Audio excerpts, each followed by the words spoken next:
mi quehacer como perito, como psiquiatra forense.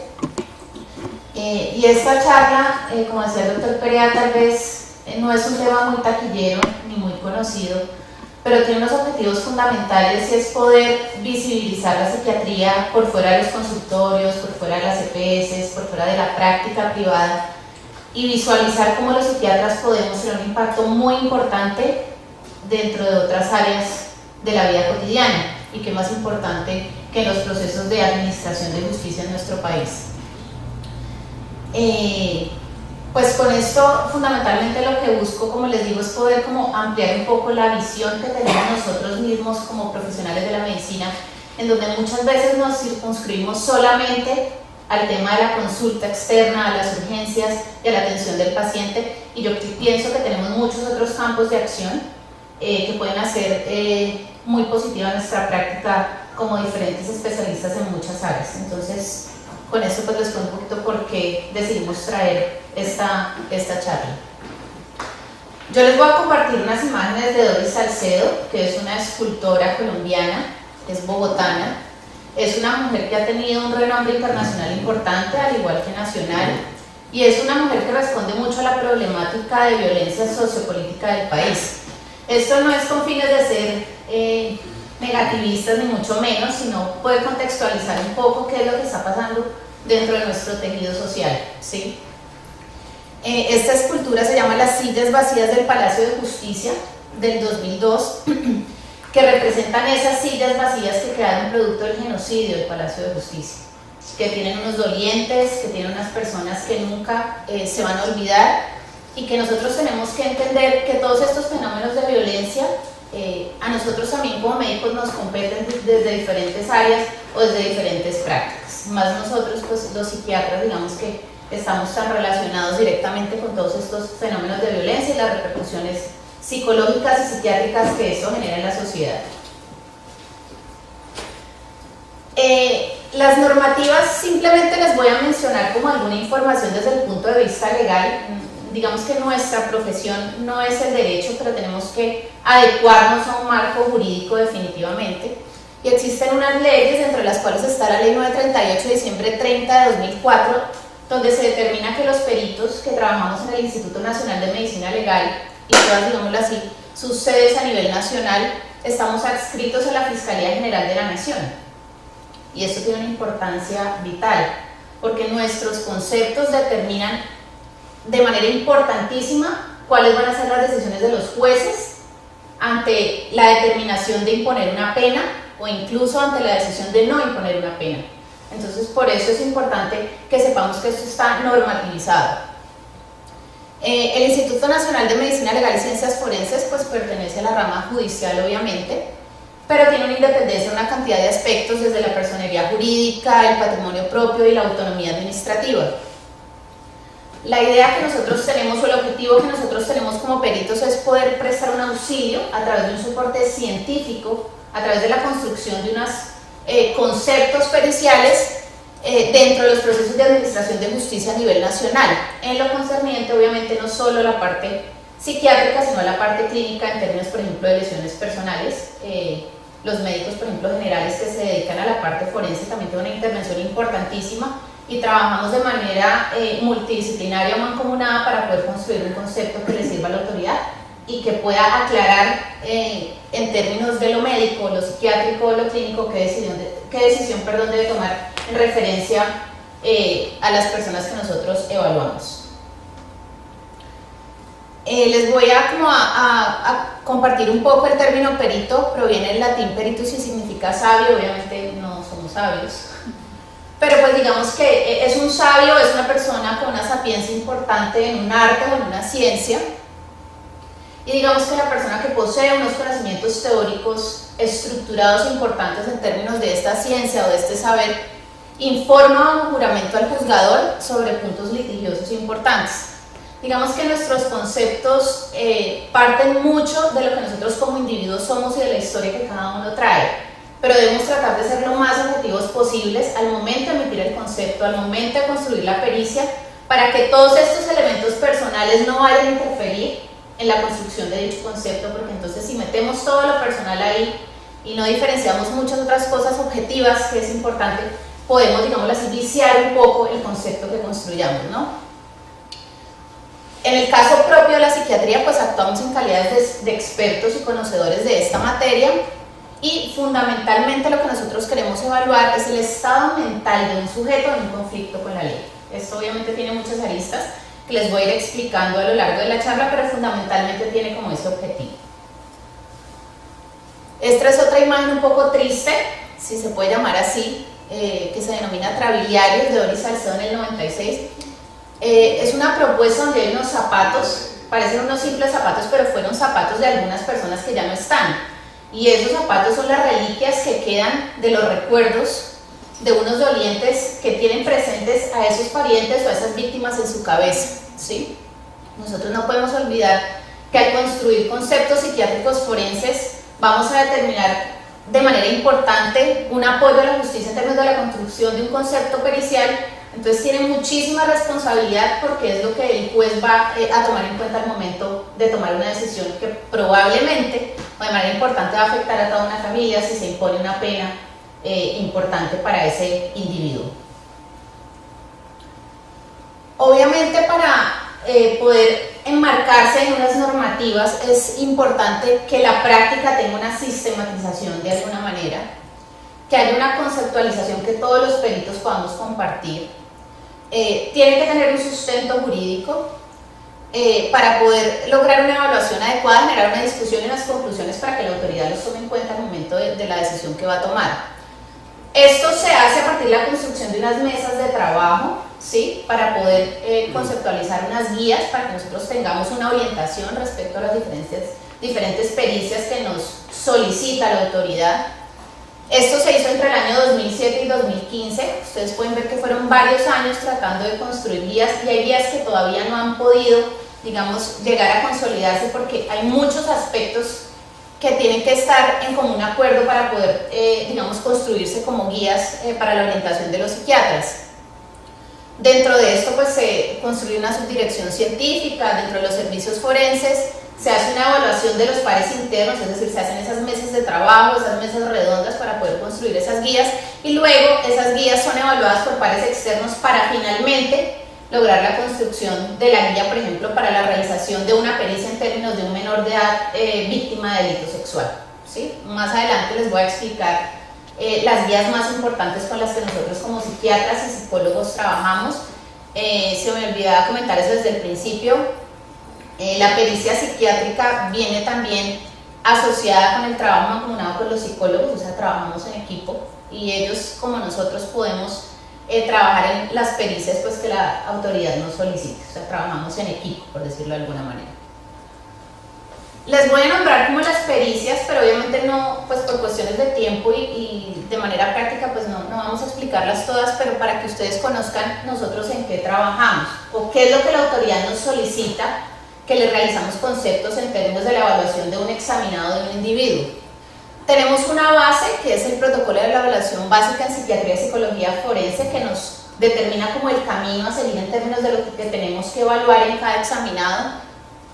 Evaluamos también personas con adicción a sustancias, farmacodependencia, estado de salud en el privado de la libertad, por un estado grave por enfermedad o enfermedad muy grave incompatible con la vida, es decir, un individuo que ya está recluido en una cárcel, pero que por una patología psiquiátrica probablemente tiene que terminar su tiempo de reclusión en una institución psiquiátrica.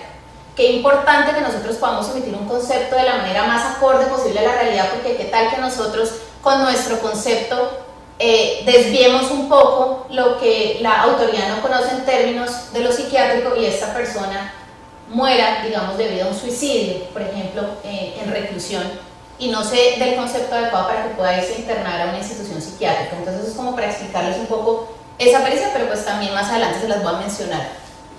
Capacidad de comprensión y autodeterminación, que son las interdicciones, cuando una persona, por ejemplo, tiene una demencia y ya no puede administrar sus bienes.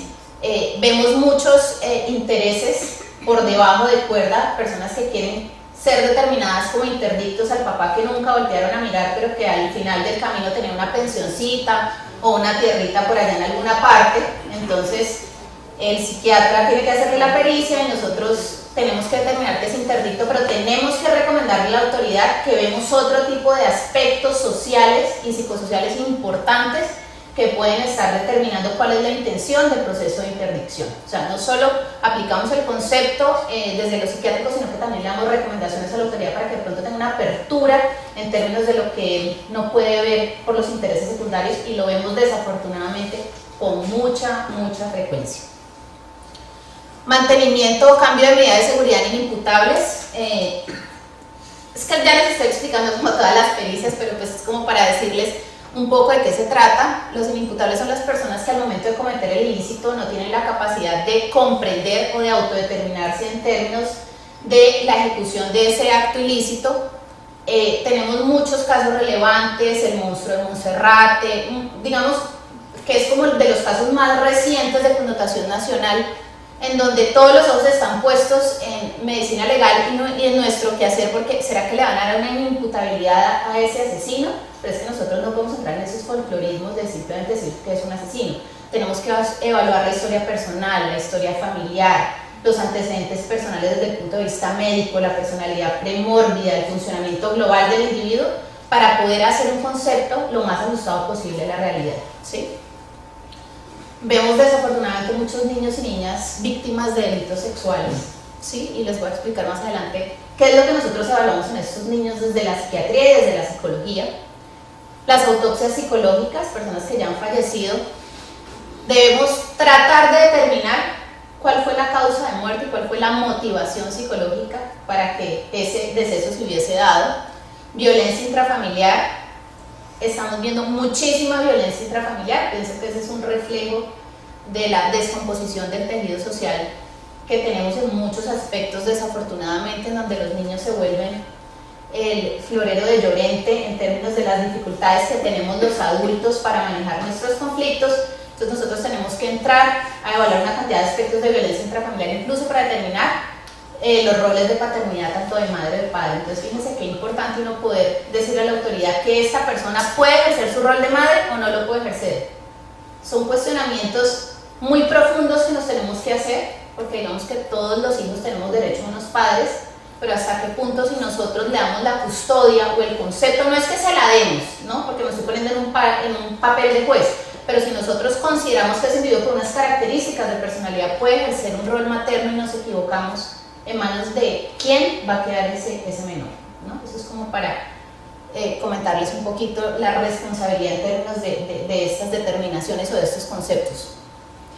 Los adultos víctimas también de delitos sexuales, con todos los intereses que determina que un adulto de pronto exponga a la luz pública que fue víctima de un delito sexual, cuando hay intereses muchas veces de por medio, y lo hemos visto en casos de connotación nacional, escándalos, ahora lo hablamos con Zoila, noticias en donde uno realmente tiene que ser muy claro en la conceptualización psiquiátrica para poder determinar si ese adulto estaba en incapacidad de resistir, por ejemplo, por una inmadurez psicológica, o si realmente no está en incapacidad de resistir y pues terminó siendo víctima de un delito sexual.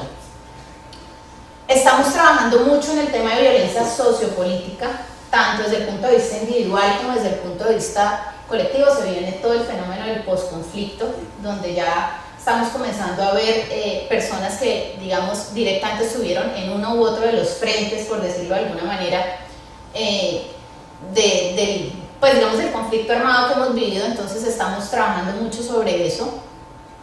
También estamos tratando de construir manuales de prácticas en evaluación psicosocial colectiva, en términos de grupos que han sido, digamos así, exterminados literalmente, y esto ha generado una cantidad de víctimas, familias, hijos sin padres, etc. Entonces estamos construyendo, digámoslo así, esta perspectiva colectiva del manejo psicosocial, y manejamos algo que se llama Protocolo de Estambul, que se aplica para casos de tortura, tratos crueles e inhumanos. O sea que también estamos, como se dice coloquialmente, metiéndole el diente a las víctimas de la tortura, del genocidio y de los tratos crueles e inhumanos desde la perspectiva psicológica y psiquiátrica.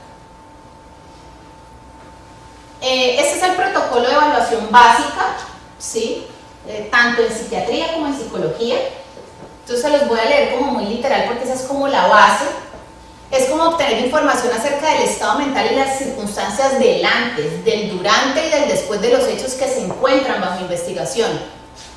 para poder clarificar el comportamiento del sujeto con el objetivo de orientar a las autoridades que están investigando el caso. Tenemos que observar la actitud, el afecto, el lenguaje verbal, el no verbal del examinado en relación con los hechos investigados. O sea, estamos haciendo un examen psiquiátrico formal y completo de principio a fin. Debemos explorar cómo es el funcionamiento global del examinado en términos de sus esferas sociales, afectivas, familiares, lúdicas, etc. Y si se ha alterado dicho funcionamiento como consecuencia de los hechos investigados. Y necesitamos identificar cuáles son las necesidades de salud o protección del examinado y orientar sobre cómo puede acceder a los servicios de atención en salud, protección y justicia.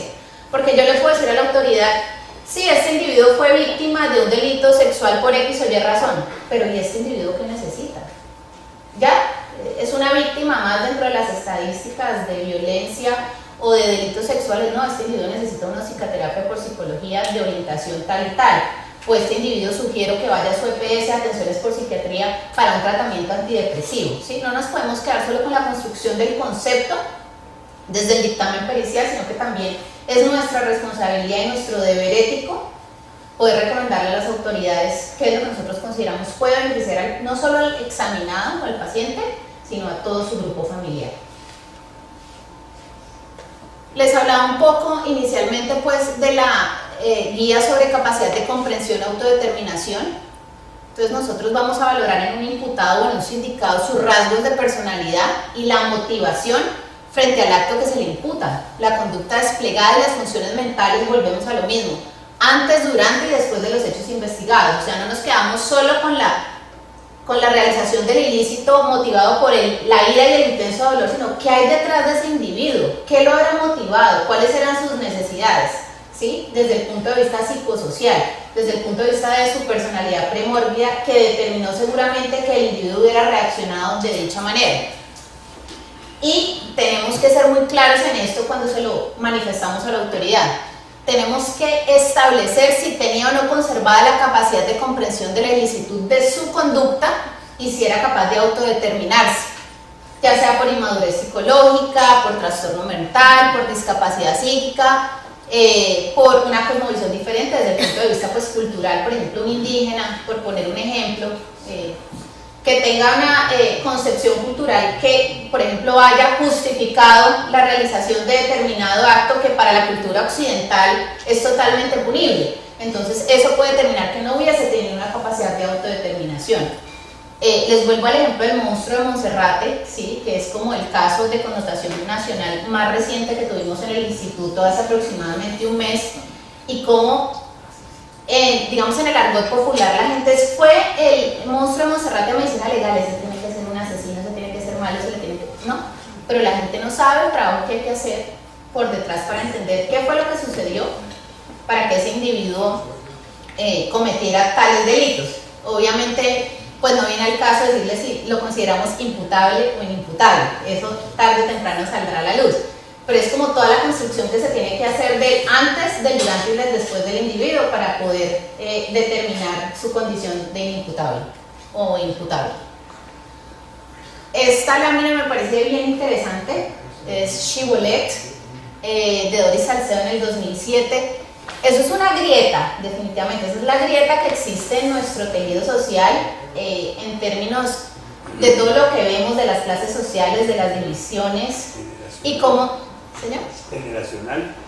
Generacional de todo tipo, cada cual digamos lo puede interpretar a su manera, y cómo eso nos pasa, digamos que lo traje también un poco eso, como nos pasa un poco a los médicos, ¿no? Unos vamos para un lado, otros vamos para el otro, pero al final del camino lo que buscamos cada uno desde su área es poder construir un concepto, ya sea clínico, ya sea psiquiátrico, ya sea forense, y que favorezca de la mejor manera al individuo que estamos evaluando.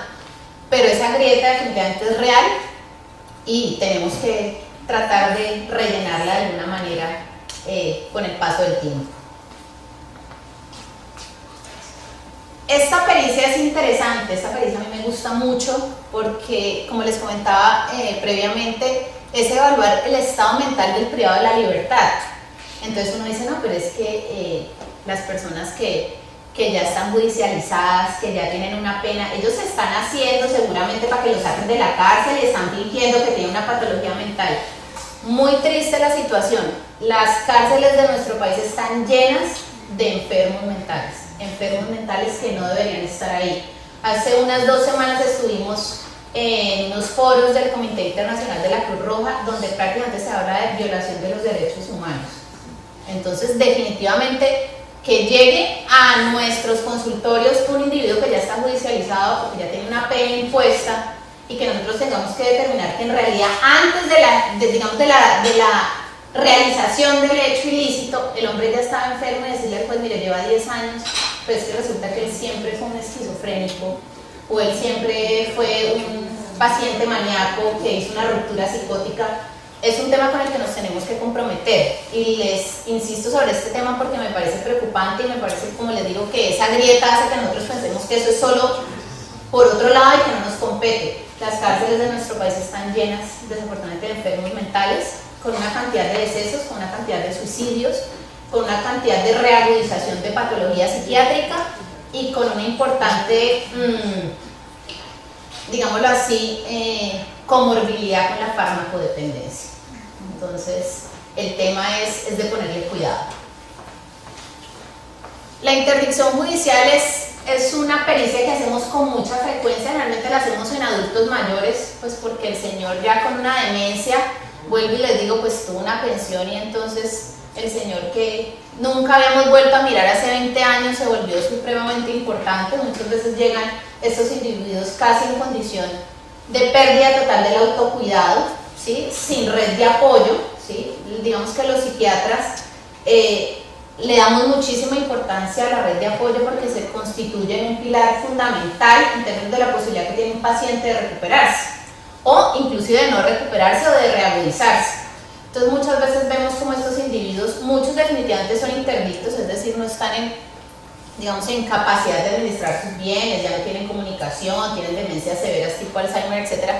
Pero otros desafortunadamente no es el caso, y tenemos que también, como les decía, darle recomendaciones a la autoridad en términos de lo que nosotros consideramos que puede ser una ganancia secundaria, ¿no? Eso también lo podemos recomendar. El daño psíquico es una pericia en donde hay un hecho punible, en donde debido a ese hecho punible se presenta un cuadro de sintomatología mental que se puede denominar daño psíquico, con el fin de orientar a la autoridad en la búsqueda del restablecimiento del estado previo de la persona. Esto es tan sencillo como esto, como algo que nos puede pasar a todos.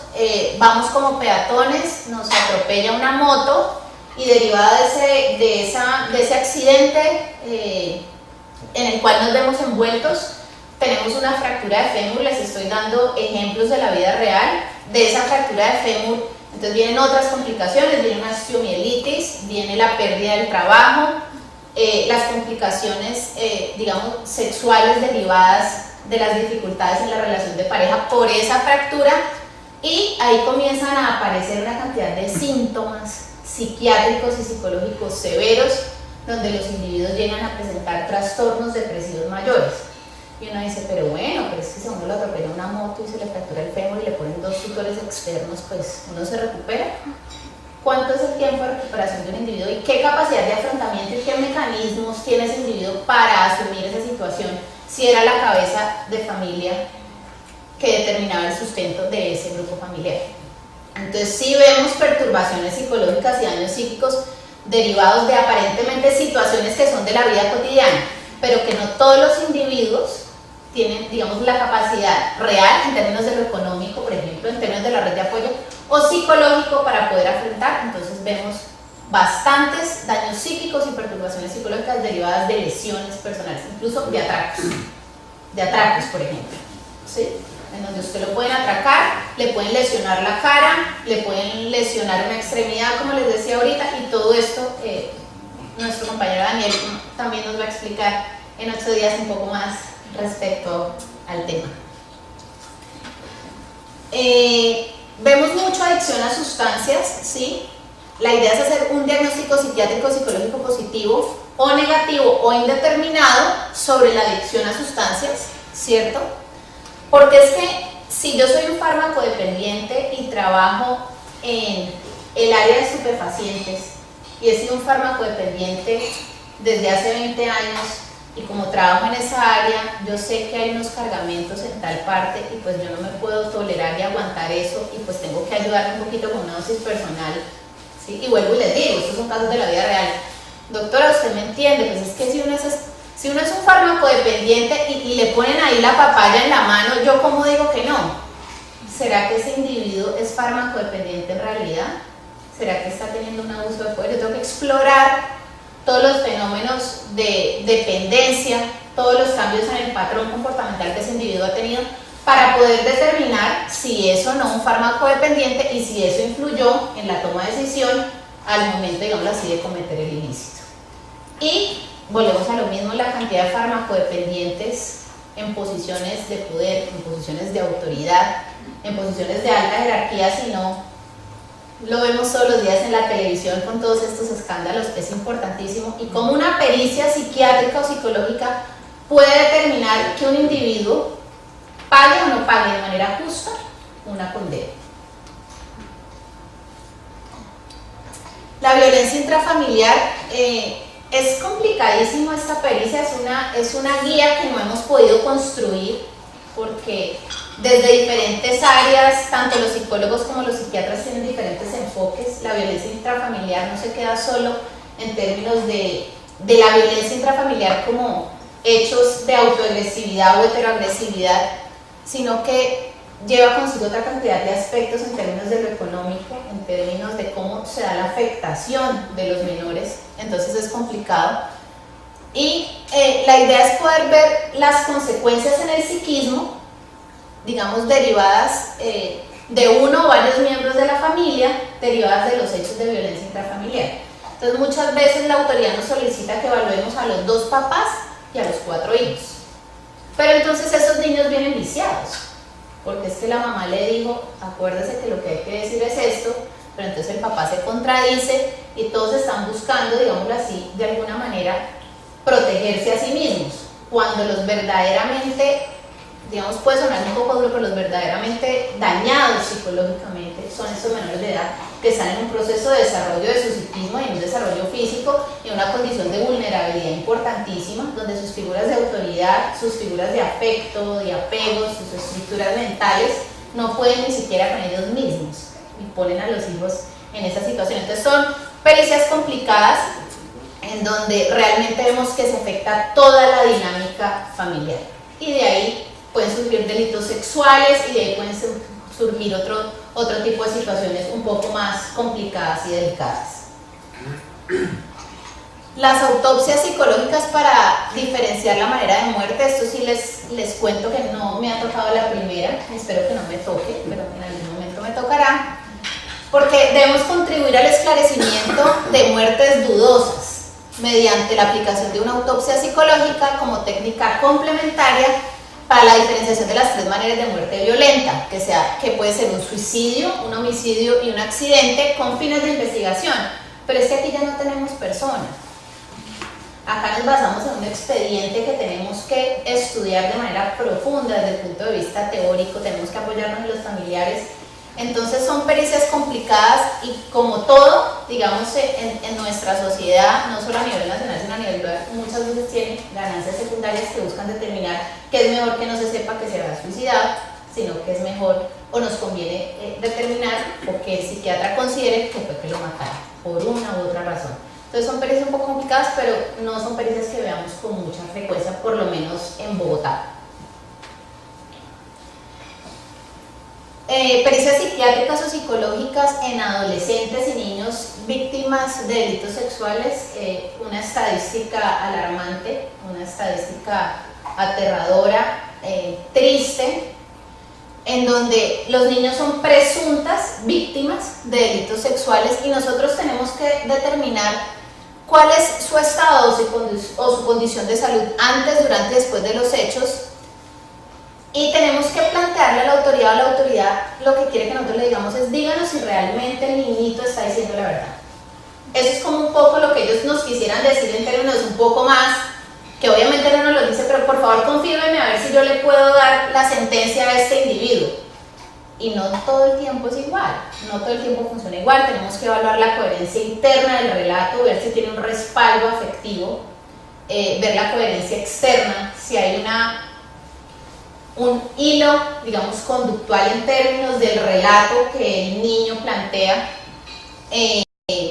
Entonces son casos incluso desde lo personal, nosotros como individuos, como psiquiatras, dolorosos para nosotros. Por eso los peritos, yo se les decía a mi papá, necesitamos mucha terapia.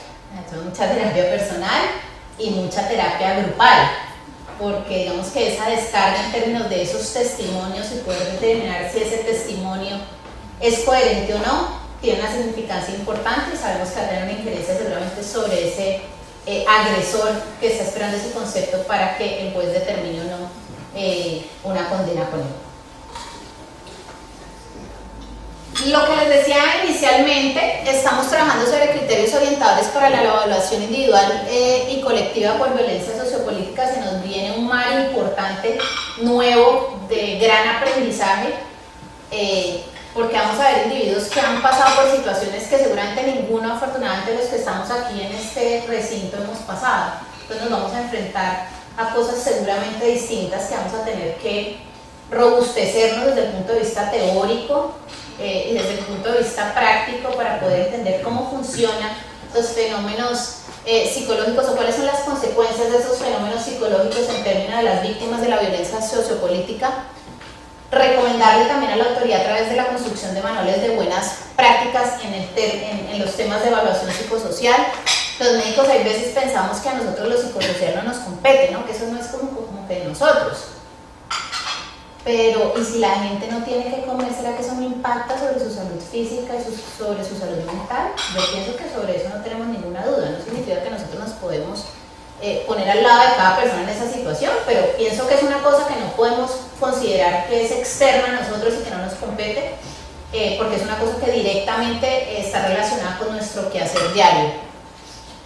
Estamos, como les digo, abordando desde el punto de vista forense casos donde se investiga o se sospeche de tortura o tratos crueles, inhumanos o degradantes. También estamos, digamos, en ese proceso de aprendizaje con todo el tema, pues, del conflicto armado, y pienso que con esto pues termino dándoles a ustedes las gracias por la oportunidad de escuchar un tema que no es tan taquillero, como les decía al principio, pero que no es menos significativo y que es importante y tiene un impacto muy positivo sobre la salud mental de nuestros ciudadanos. Muchísimas gracias por su atención.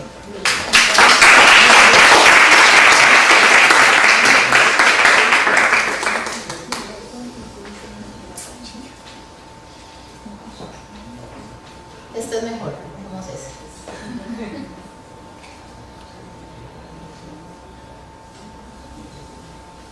No sé si hay alguna pregunta o de pronto algún comentario para compartir.